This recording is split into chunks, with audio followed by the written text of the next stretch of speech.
We often hear women who work to advance women in the workplace say, "We need more women in positions of power."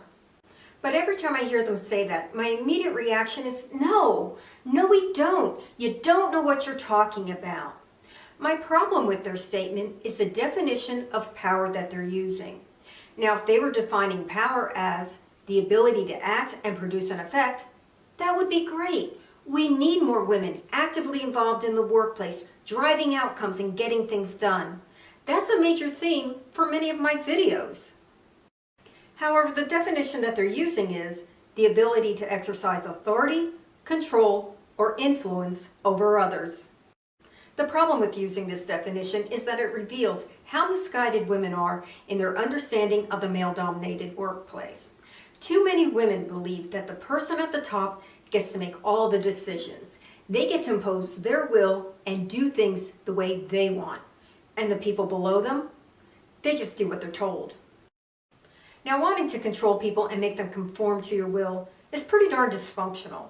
It's what authoritarians do. So we have to ask ourselves, is this the type of people we want women to become? Are we so angry at our historical oppression and subjugation that we want revenge?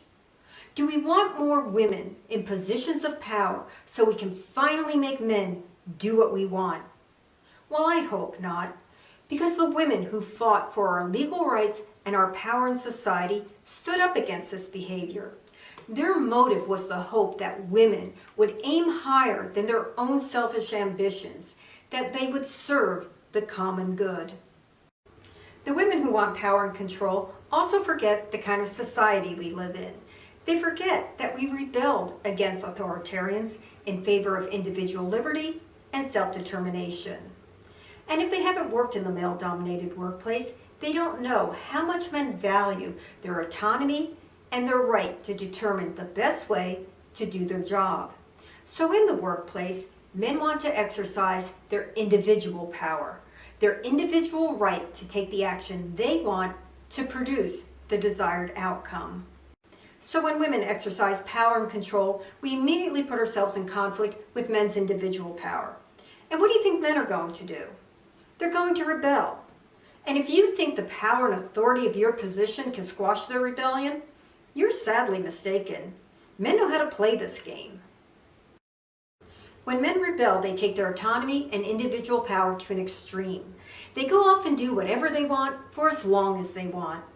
And for the authoritarian, regaining control is worse than herding cats.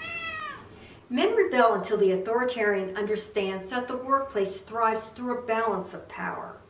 The authoritarian has to understand that if they're going to succeed in their job, then they need the people at the bottom to excel in their jobs. Women have to understand that as we climb the workplace ladder, our power and authority grows, but so does our responsibility and accountability. And if we aren't achieving our goals and objectives, our power gets diminished. This is why we need more women to get in the workplace arena, where our actions directly impact our workplace's performance. When we're responsible and accountable for our actions, not only do we grow in our experience and individual power, we also get to experience the pride and self-worth that comes from achieving goals.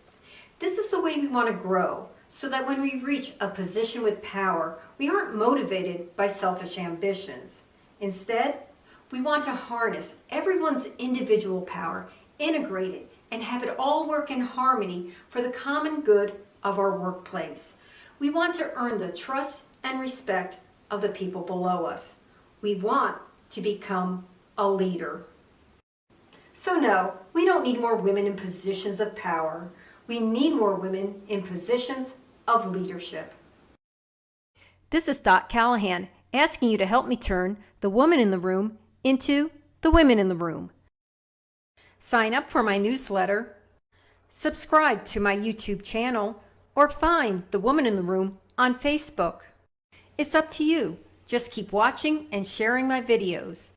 To get advice from a woman who's been there, dealt with that, and knows what works.